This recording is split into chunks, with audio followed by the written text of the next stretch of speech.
আসসালামু আলাইকুম ওয়া রাহমাতুল্লাহ।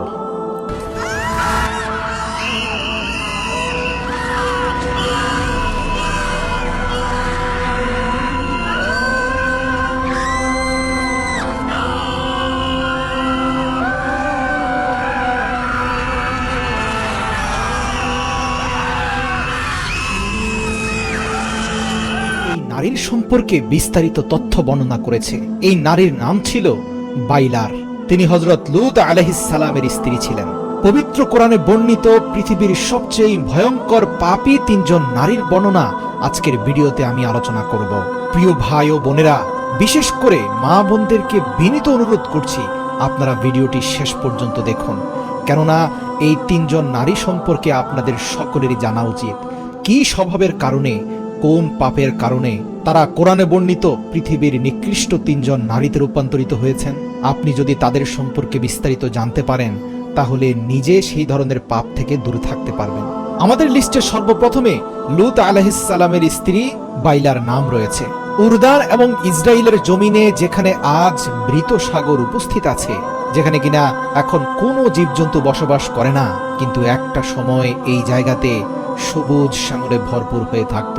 ইতিহাস বলে পৃথিবীর বুকে যেন একখণ্ড জান্নাতের টুকরো ছিল। আল্লাহ দুনিয়াবি এত নিয়ামত দিয়েছিল এই এলাকায়। অন্য এলাকার মানুষেরা এখানে তাদের রিজিকের সন্ধানে চলে আসতো। দুইটি গোত্র সেখানে বসবাস করত। একটির নাম সাদুম আর দ্বিতীয় গোত্রটির নাম ছিল গোমরা, এবং তাদের নাম অনুসারে দুটি শহরের নাম ছিল সাদুম এবং গোমরা। নবী রূপে প্রেরণ করেছিলেন যখন তারা ভয়ঙ্কর কিছু পাপ কাজে লিপ্ত হয়েছিল, যা পৃথিবীর ইতিহাসে অন্য কোনো জাতি করেনি। এমনকি পৃথিবীর সবচেয়ে নিকৃষ্ট শাসক ফেরাউনের আমলেও এমন পাপ সংগঠিত হয়নি। আর এই পাপের ইন্ধনদাতা হিসাবে আল্লাহর নবী লূত আলাইহিস সালামের স্ত্রীও সংযুক্ত ছিল। আল্লাহু আকবার। প্রিয় দর্শক, এদের যে ভয়ঙ্কর পাপটা ছিল, সেটা ছিল এই জাতির পুরুষেরা পুরুষদের সঙ্গে আর নারীরা নারীদের সঙ্গে মেলামেশা করতে পছন্দ করত। নাউযুবিল্লাহ। আল্লাহ পাক পবিত্র কোরআনে বলেন, তারা পৃথিবীর সবচেয়ে নিকৃষ্ট পাপে জড়িত ছিল। হযরত লূত আলাইহিস সালামের স্ত্রী, ইতিহাসের বই থেকে যার নাম আমরা বাইলা পেয়েছি, এই নারী হযরত লূত আলাইহিস সালামের সাথে খারাপ আচরণ করতেন না, স্ত্রী হিসাবে তার হক আদায় করতেন, কিন্তু গোপনে সে এই পাপ কাজে লিপ্ত ব্যক্তিদের ইন্ধন দিত। বিশেষ করে তার বাবা, ভাই এবং নিকট আত্মীয়দের যারা যারা এই নিকৃষ্ট পাপ কাজে জড়িত ছিল, সে তাদেরকে এই কাজে সহযোগিতা করত। কিন্তু যখনই ঘরে লূত আলাইহিস সালাম ফিরে আসতেন, সাথে সাথে সে ভালো মেয়ের মতো আচরণ করত। সে স্বামীর কাছে নিজের গোপন পাপ লুকিয়ে রাখত। হ্যাঁ প্রিয় দর্শক, একজন পয়গাম্বরের সঙ্গে সম্পূর্ণ জীবন অতিবাহিত করার পরেও এই নারীটি হেদায়েতের আলো খুঁজে পায়নি। আল্লাহর নবী লূত আলাইহিস সালাম অনবরত বছরের পর বছর তাদেরকে হেদায়েতের বাণী শুনিয়েছিলেন। আল্লাহর তরফ থেকে নাজিল হওয়া সহিফার মাধ্যমে তাদেরকে ভয় ভীতি প্রদর্শন করে বলেছেন, তোমরা যদি এই নিকৃষ্ট পাপ কাজ থেকে দূরে সরে না আসো, তাহলে আসমানি গজবের শিকার হবে। পবিত্র কোরআনে এই নিকৃষ্ট মানুষদের মন মানসিকতার একটা উদাহরণ দেয়া হয়েছে, তা আপনাদের প্রত্যেকেরই শোনা উচিত। আল্লাহর নবী লূত যখনই এদেরকে হেদায়েতের কথা বলতো, এই লোকেরা উত্তরে বলতো, হে লূত, আমরা দেখতে পাচ্ছি তুমি দুনিয়া জোড়া মানুষদের মধ্যে একটু বেশি হেদায়েত প্রাপ্ত। এত বেশি হেদায়েত আর এত ভালো মন মানসিকতা ভালো নয়। তারপরে লূত আলাইহিস সালাম কোনোভাবে আশাহত হতেন না। অনবরত বছরের পর বছর তাদেরকে দ্বীনের দাওয়াত দিয়েছেন। এক পর্যায়ে আল্লাহ তাআলা নিজের কিছু ফেরেশতাদেরকে খুবই সুন্দর রূপ দিয়ে সেই এলাকায় পাঠিয়ে দিলেন। লূত আলাইহিস সালাম তারা লূত আলাইহিস সালামের ঘরে মেহমান হয়ে সেই এলাকায় পাঠিয়ে দিলেন। লূত আলাইহিস সালামের বাড়িতে ওই তিনজন ফেরেশতা যেই তিন পুরুষের শুরুতে এসেছেন, তারা প্রত্যেকেই হযরত ইউসুফ আলাইহিস সালামের থেকেও সুদর্শন পুরুষ ছিল। এদের এক নজর দেখলেই মনে হতো এরা আল্লাহ রাব্বুল আলামিনের তরফ থেকে পাঠানো আসমানি দূত মানুষের শুরুতে এসেছে। বাস্তবিক পক্ষেই তারা আসমানি দূত তথা ফেরেশতাই ছিল, কিন্তু অত্যন্ত আকর্ষণীয় শারীরিক গঠন এবং চেহারা বিশিষ্ট পুরুষ ছিলেন ওই তিন ফেরেশতা। এই তিনজনকে দেখে গোপনে লূত আলাইহিস সালামের স্ত্রী ভেতরে ভেতরে গিয়ে সেই পাপিষ্ট জাতিদের নেতাদেরকে সেই তথ্য দিয়ে দিল। লূত আলাইহিস সালামের স্ত্রী তাদেরকে বলল, প্রিয় ভাইরা আমার, তিনজন সুপুরুষ এসেছে লূতের ঘরে, এই সুযোগ লূত আলাইহিস সালামের দলকে চারদিক সংবাদ পাওয়া মাত্র লূত আলাইহিস সালামের কাওমের তাদের মনের লোকেরা মনোবাসনা বুঝতে পারলেন। তারা প্রকাশ্যে লূত আলাইহিস সালামকে বলল, হে লূত, তোমাকে তো বলেছিলাম দুনিয়া জোড়া মানুষের মেহমানদারি বন্ধ করে দাও, এখন ওই তিনজনকে আমাদের হাতে সোপর্দ করে দাও।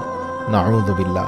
লূত আলাইহিস সালাম যখন বুঝতে পারলেন তারা আসলে কি জন্য এই তিন ফেরেশতাকে চাইছে, সাথে সাথে লূত আলাইহিস সালাম তাদেরকে অনুরোধ করে বললেন, যে কথা পবিত্র কোরআনেও আছে, যে হে আমার লোক সকল, হে আমার ভাইরা, দয়া করে তোমরা আমার জাতি থেকে নারীদেরকে বিবাহ করো এবং তাদের সাথে নিজেদের দৈহিক চাহিদা পূরণ করো।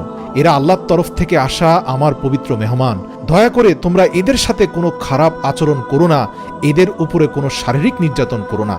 জবাবে লূত আলাইহিস সালামের কাওমরা ক্ষিপ্র হয়ে বলল, দেখো লূত, তোমাকে পূর্বেই বলেছি আমাদের আকাঙ্ক্ষা থেকে আমরা কখনোই ফিরে আসব না, বরং তোমারই ভুল হয়েছে। তুমি কেন এই সকল পবিত্র মানুষকে এই অঞ্চলে নিয়ে আসলে?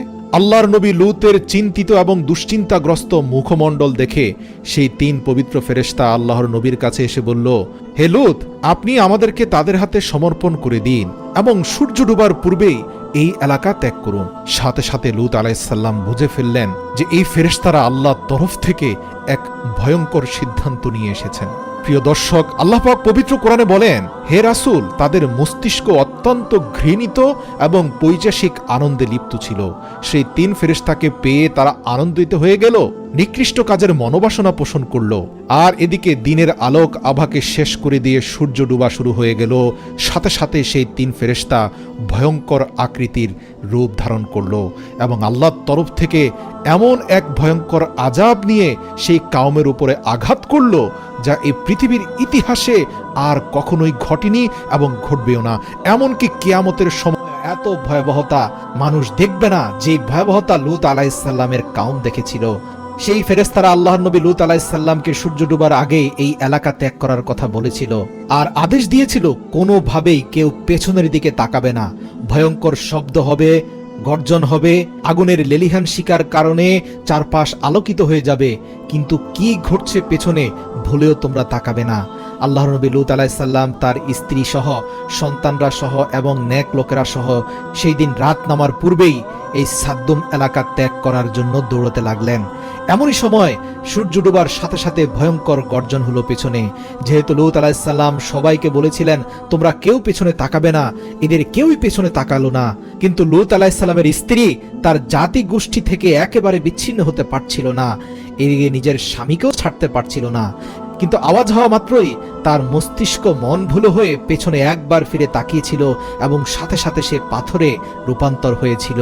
হযরত লূত আলাইহিস সালাম সকলকে বলল, তোমরা সে পাথরের দিকেও তাকিও না, সামনের দিকে তাকাতে থাকো, একবারের জন্য পেছনে তাকাবে না। প্রচন্ড ভয় নিয়ে লূত আলাইহিস সালামের সেই কাওম রাতের অন্ধকারে একটি বারের জন্য পেছনে না তাকিয়ে প্রাণপণ দৌড়ে চলে গেল। সাদুমের পাহাড়ে হযরত লূত আলাইহিস সালামের স্ত্রীর সেই মূর্তি আজ পর্যন্ত উপস্থিত আছে। যারাই সৌদি আরবের সেই নির্দিষ্ট এলাকায় যাবেন আপনারা দেখতে পাবেন, যেটিকে লূত ওয়াইফ পিলারও বলা হয়। হযরত লূত আলাইহিস সালামের বিবির বর্ণনা তাওরাত, জবুর, ইনজিল প্রত্যেকটি গ্রন্থে এসেছে।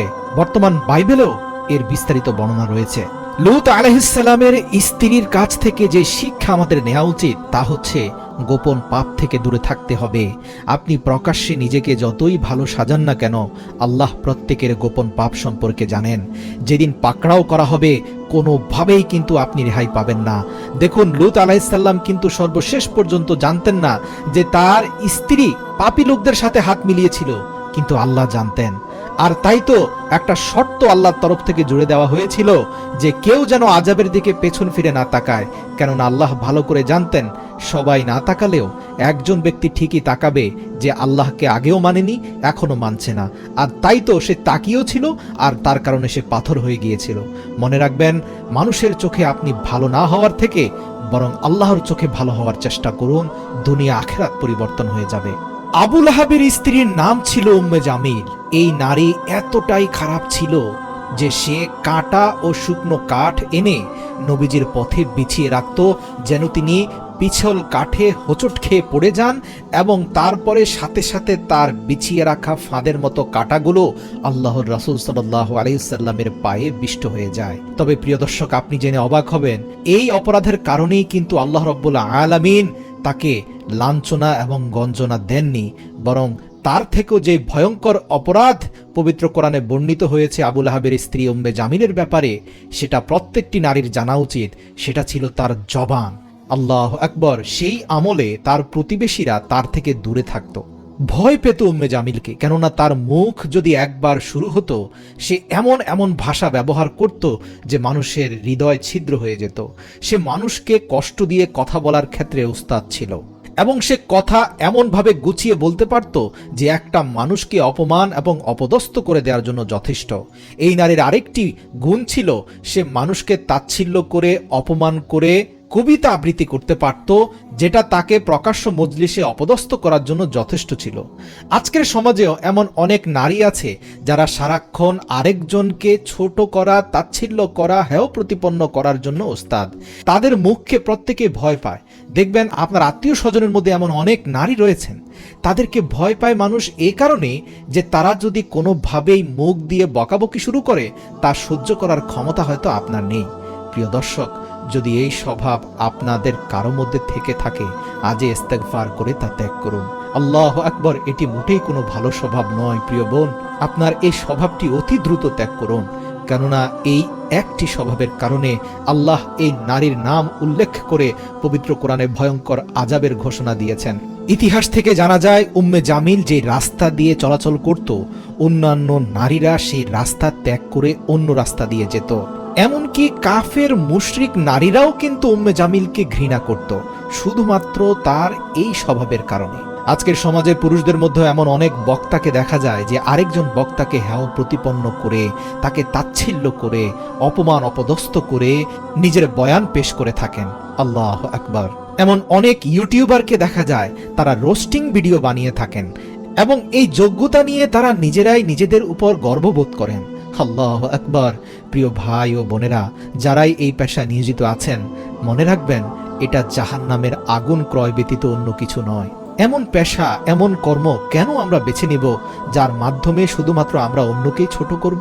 যেখানে মহান আল্লাহ নিজেই মানুষের দোষ গোপন করতে চান, আর সেখানে আপনি এমন পেশা বেছে নিচ্ছেন যার মাধ্যমে আপনি মানুষকে ছোট করছেন, মানুষের দোষ খুঁজে বেড়াচ্ছেন। আর যারা মানুষের ভৎসনার স্বভাবকে ত্যাগ করতে পারছেন না, তাদের জন্য আবু লাহাবের স্ত্রীর কঠিন পরিণতি আপনাদেরকে বলে রাখছি। আবু লাহাবের স্ত্রী একদা রাসূল সাল্লাল্লাহু আলাইহি ওয়াসাল্লামকে নিয়ে অত্যন্ত নোংরা ভাষায় ভৎসনা করেছিল। তার এক চোখ অন্ধ থাকার কারণে উম্মে জামিলকে আরওয়া উম্মে কামি অর্থাৎ অন্ধ বলেও ডাকা হতো। কোরআনুল কারিমে আল্লাহ রাব্বুল আলামিন আবু লাহাব এবং তার বিবির উল্লেখ খুব কঠিন ভাষাতে করেছেন। কাবার চারপাশে অসংখ্য কাফের নারীরা একত্রিত হলে সেখানে প্রকাশ্য মজলিসে আবু লাহাবের স্ত্রী রাসূল সাল্লাল্লাহু আলাইহি সাল্লামকে ব্যঙ্গ করে একটি কবিতা বলে। যদিও সেই নারীকে সবাই ঘৃণা করত, কিন্তু আল্লাহর রাসূল সাল্লাল্লাহু আলাইহি সাল্লামের প্রতি বিদ্বেষ পোষণকারী নারী এবং পুরুষরা এই কবিতা শুনে আবু লাহাবের স্ত্রীকে অত্যন্ত বাহবা দেয়, এবং সেই কবিতার ভাষা ছিল অত্যন্ত নোংরা। আল্লাহ রাব্বুল আলামিন এটা সহ্য করতে পারেননি। সাথে সাথে আবু লাহাবের স্ত্রী এবং আবু লাহাবের প্রতি সূরা লাহাব নাজিল করেন।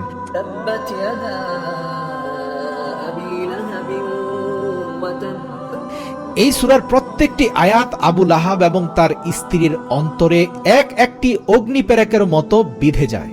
সূরা লাহাবে আবু লাহাবের স্ত্রীকে খড়ি বাহক বলা হয়। মূলত আরব্য ভাষায় মানুষের গীবত ও নিন্দাবাদে যে সকল ব্যক্তিরা মুখর থাকত, খড়ি ও মিথ্যাচারের মাধ্যমে আল্লাহ তাআলা সমাজে অশান্তি প্রকাশ করে দেওয়াতেই আবু লাহাবের স্ত্রী পরিভাষায় রাগান্বিত হয়ে রাসূল সাল্লাল্লাহু আলাইহি সাল্লামকে খুঁজতে খুঁজতে কাবা শরীফের সামনে চলে আসে। আল্লাহ রাসূল সাল্লাল্লাহু আলাইহি সাল্লাম কাবা শরীফের ফটকে বসেছিলেন।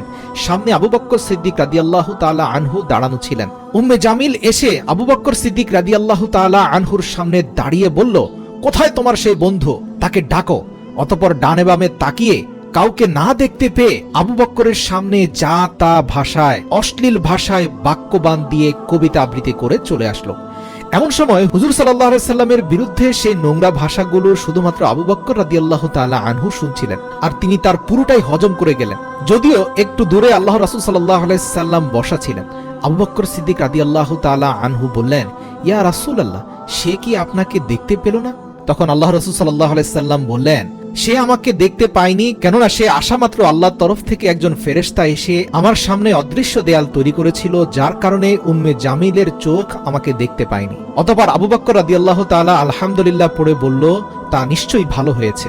মায়ের অপমানের কথা শুনে তার কয়েকদিন পরে আবু লাহাবের পুত্র উতাইবা বিন আবু লাহাব এসে রাসূল সাল্লাল্লাহু আলাইহি সাল্লামের নিকটবর্তী হয়ে খুব নম্র ভাষায় বলল, ইয়া রাসূলুল্লাহ, সূরা নাজমের 1 এবং 2 নম্বর আয়াত আপনার মনে আছে?